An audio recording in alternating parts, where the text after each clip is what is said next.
Hello everyone and welcome back to my YouTube channel. It's your favorite girl Lola Cho. If you haven't already subscribed to my channel, please do hit the subscribe button and the notification bell so whenever Lola Cho uploads a video, you'll be the first to get notified.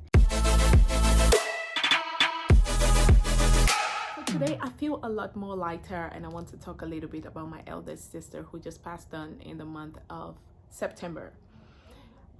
We used to be 5 girls with my sister inclusive and a boy.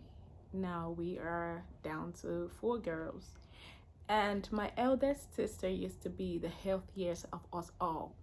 Like, she used to be that one person that would talk so much about her nutrition. She cared so much about what went into her physically, that's food, and what went into her ears spiritually. She cared so much about everything. Like, my elder sister was that human being that would not want to eat any type of thing, would not want to be in the presence of some kind of people. She was all about that positive vibe. My sister was fun to be with. She was this person that would light up every room with her laughter.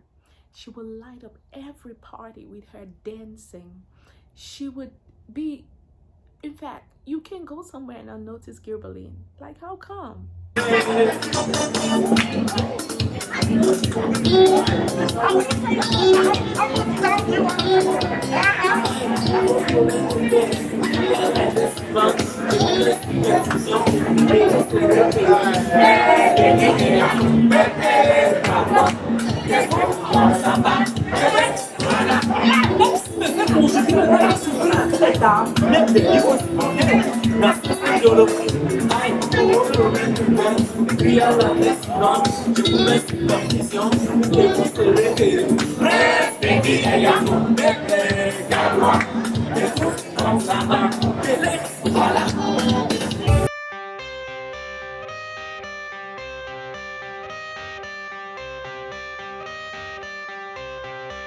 I got the cash in the bag, stadium packed. Born a rock star in this life, gon' live it up on the attack. Baby, I'm bad, I just wanna get caught up in this life. I'm crazy, I'm mad, doing no cap. Only God wants you, better go live it up. Cash in the bag, stadium packed. Baby, I'm bad, baby, I'm bad.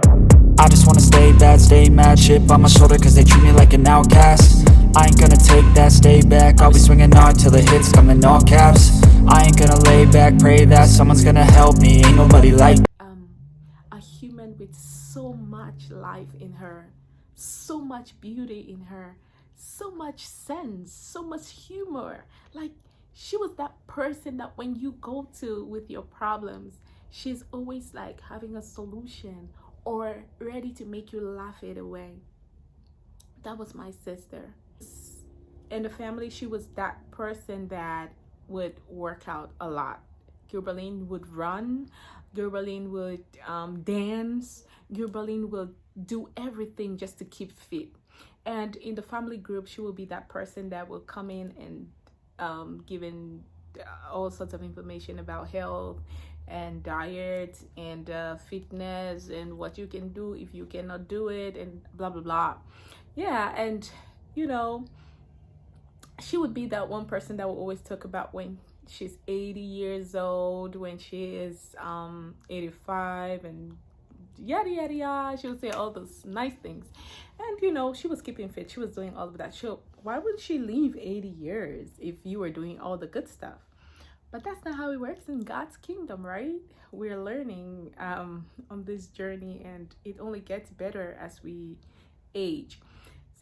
That's just the feel I needed this morning to feel good. And right now, I feel good, cause I know that I would now, so good, so good, we can do it. And also, she was someone that would want to help out. Like, she would, even right up to the point where my sister was sick, she was always thinking of my other siblings, like, how can we get this person situated? So that said, Gilberline was doing everything right. Trust me, even her doctors couldn't understand how Gilberline could have pancreatic cancer. Like, I mean, the doctors report, I was looking at it and it said they don't have anywhere because we don't have anybody in the family that has had cancer before. That's why I always say that it always starts from somewhere, right? That's why people shouldn't ask me if we have twins in the family, because it's gonna start with me, huh? Believe it? Yeah, I just want to get in that spirit to talk about Gilberline in a fun way, because Gilberline was such a fun person. I've tried doing this video multiple times. Each time I start doing it, I burst into tears and I have to stop. I have to stop. I have to stop. Go back and forth. But today, I think I'm in a good spirit. So, yeah, Gilberline did everything right. But again, cancer came. She had called me up earlier in the month of February to tell me that, Bibilo, each time I eat something, I don't know, I have this pain in my stomach. And I'm like, oh, Gilly, you don't even pay for health insurance over there. Why don't you go to the hospital and do these checks? She was like, you know, I hardly ever go to the hospital. Since I came to this country, it's been 20 years. I've never been to the hospital like that or been sick or no. I said, it was the first time. Come on, you have to go to the hospital. She was reluctant about going to the hospital until one day she went to her church rehearsal. And then I think a doctor there saw her and said, oh, Gilly, I don't think your eyes are looking all right. It looks like you got jaundice. You need to go to the hospital. So she called me up and told me what had happened. I was like, so you needed someone to tell you to go to the hospital. Now you got that person. So she went to the hospital and they did a scan and they realized that there was this tumor in Gilly's stomach. And yeah, knowing that it was just a tumor, she told me, I said, oh, that's fine. She said it's a little tumor, they're gonna take it out and that's it. But you know, they had to do a biopsy and all that. When she had gone in for a procedure, they realized that it was too close to her pancreas, it was too close to her delicate organs like her liver, her kidney, a lot of blood vessels, so they couldn't do that procedure. And so when they did a biopsy, they realized that she had pancreatic cancer. So my sister called me up and told me that, oh, she's been to the hospital and you know, this thing, they cannot do it, they'll have to shrink it and take it out since it's very close to her organs. I just felt it in my spirit that my sister was not telling me everything. I went into my room, I was crying and I was praying to God to heal my sister from whatever it was. And when I was crying, my baby girl came in with me and she said, Auntie Miranda, why are you crying? I said, my sister is sick, but I think she's not telling me everything that is going on with her. Well, I'm just praying for God to heal her. Then later in the month of June, she called me up again one more time and she said, Bibilo, I want to tell you this. I know it's going to hurt you, but I'm telling you because I think that you are the right person and I want us to pray together. I said, no problem. Tell me, I'm ready. And she broke the coconut. Okay, I have cancer. Damn. I was devastated. I mean, I was mute for like a couple of minutes. I didn't know what to say or what not to say. But again, I was very calm. I said, okay, what stage is it? She said, it was stage 1. You know, she lied just to get me going. And so she said she was going to have a prayer line where her friends would be praying with her like every Thursday. And I just want to use this opportunity to say thank you to my sister's friends, because I mean, she has the coolest friends on earth. Most especially, I want to say a big thank you to Sister Gwendoline and Pastor Olive. These two people spent almost all of their life praying for my sister. They'll come on camera every Thursday and we would pray for Gilberline and with Gilberline. And you know, we trusted God so much.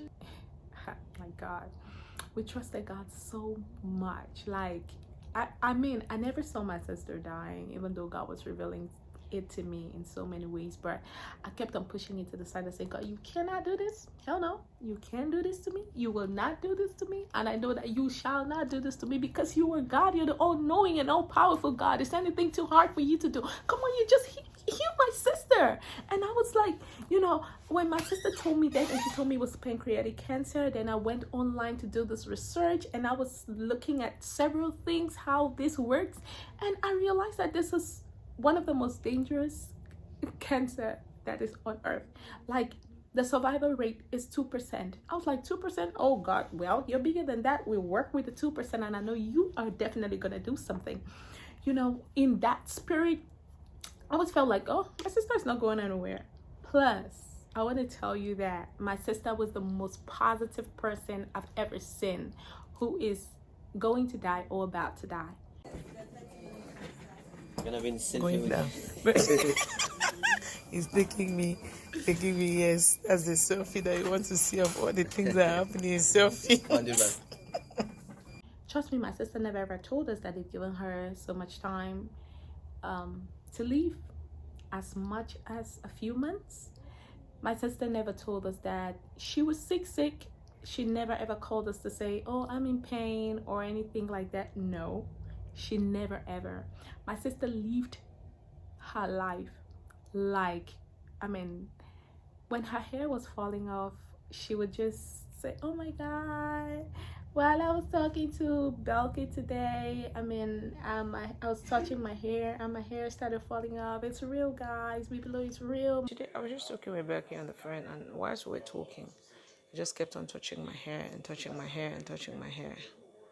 And before I knew it, look at this. I just realized my hair was actually falling. Oh, no way. It's real, guys. It's real. It's falling off. Look at the amount of hair. All I'm going to do is I'm just going to wash my hair this evening when I come back from my walk and see what the true situation is of my afro. And see what next, what hairstyle do I need, and that's it. Then we move on from there. It's real, yeah, it's real. I chatted with Becky and said, okay, I'm gonna wash my hair and see what's left of it. As I washed it, guys, everything, and just everything came off. Everything was just falling off as if it was a joke. Then I realized it's actually real. Literally almost everything is off. Yeah, so we're going to get into the season of weeks, but I still have a little bit left, and I'm going to leave it. I'm sure the next time I go to the hospital and come back, that will be gone. Then I'll take it off completely and we'll move on to weeks. Thank you, Lord, for this season. I'm just enjoying every minute of it. Let your name be praised forever. Amen. My hair don't fall off now, but no, I gave a look for the next look. Maybe I just gave a cut in my hair, I could see the color and all. She would never make you feel sad, and I would always cry. One thing is, my sister never told us that she was stage 4 cancer. She never gave us any further information. All she told me was she was cancerous, and my other siblings didn't know about it. I'm sorry, she didn't want to tell them because she did not want people to stop living their lives. She did not want her ill health to affect anybody's livelihood. So she kept on, only she and I had this conversation day in, day out. I would call her to find out how it's going, and she would lie to me. Oh no, she's doing very well. Oh yeah, she went to the hospital. She's done with her chemotherapy now, and you know what? The truth is, the cancer is not gone, but it is contained. That's what she wants to tell me, and we just have to keep praying. You know what I'm saying? She would not let you know that it's this bad. I have barely a few months to go, and this is what the doctor has said, and this is my doctor's report at the moment. Nope, all she wanted you to know was she is doing fine. And severally, she would want to tell me so many things, but each time she was talking to me, I was crying. That made her not to tell me a lot because I was always crying. Surrender. Now, the one where they call and say surrender. You just say, oh man, the surrender, so you agree, say yes. This is surrendering.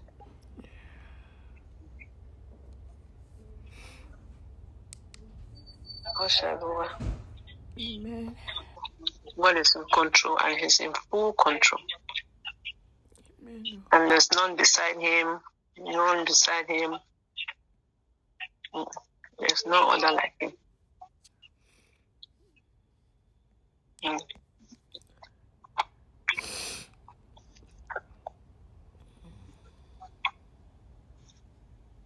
And she was, why you always crying, baby? Why you always crying?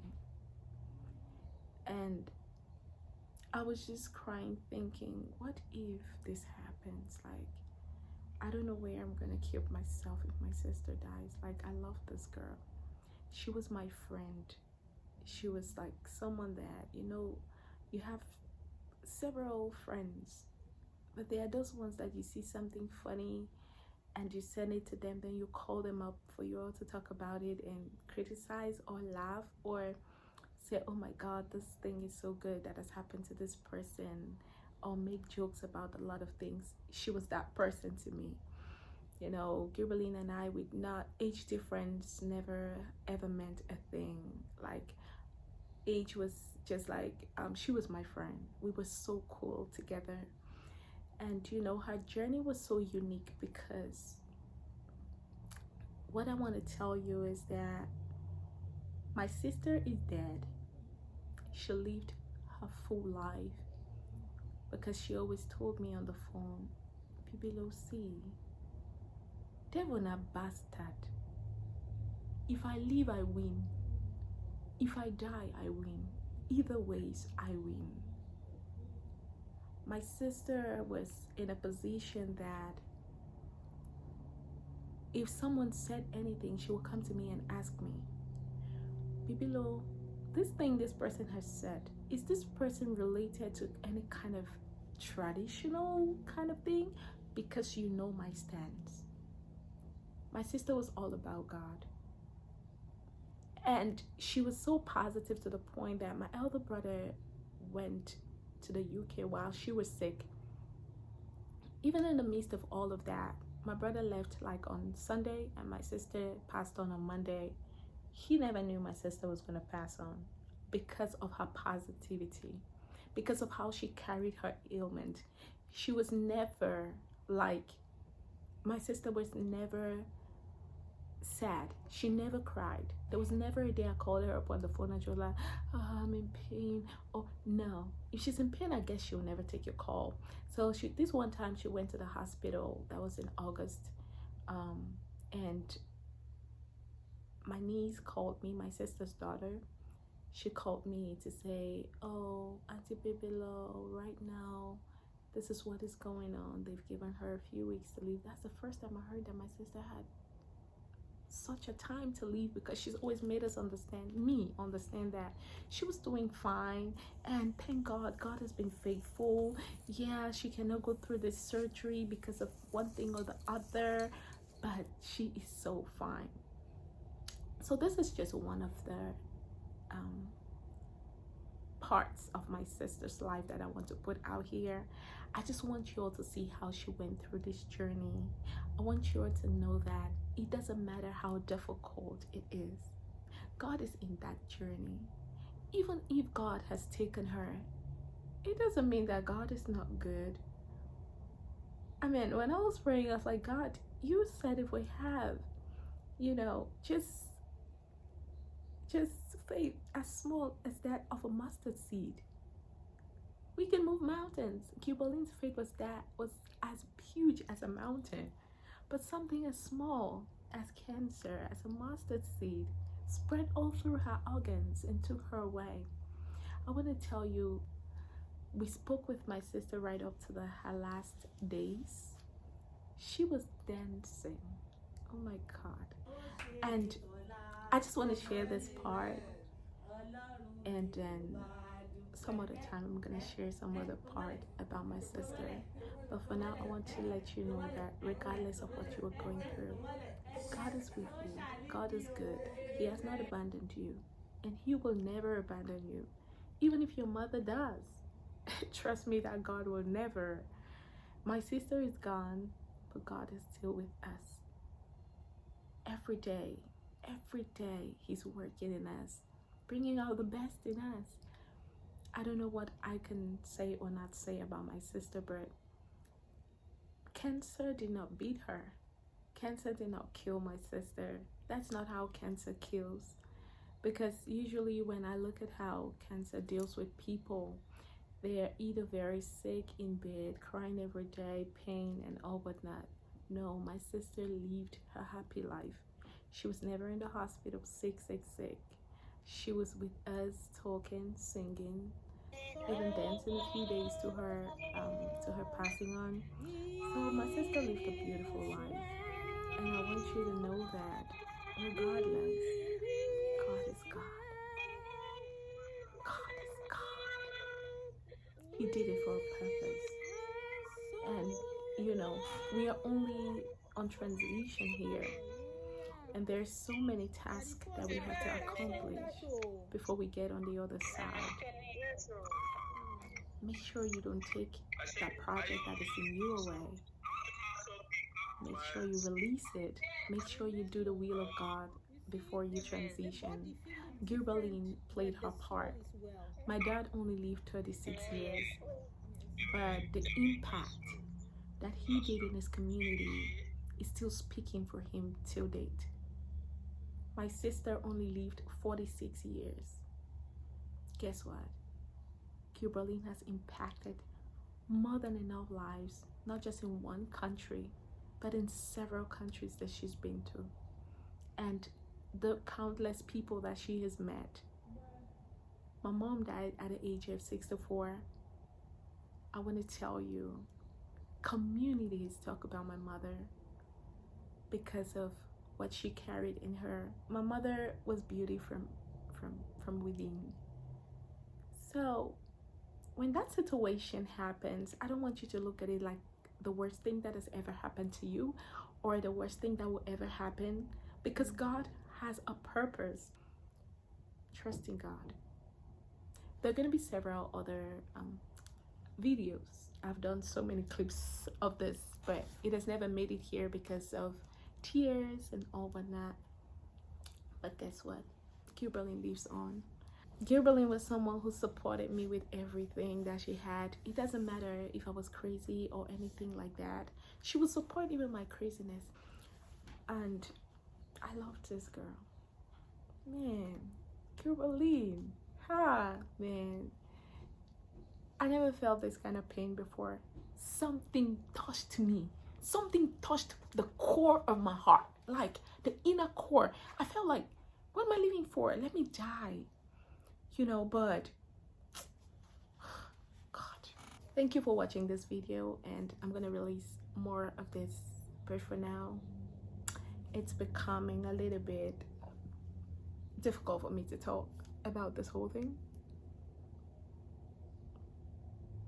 so I will just leave it for today and continue some other time. Thanks for watching. Have a wonderful day.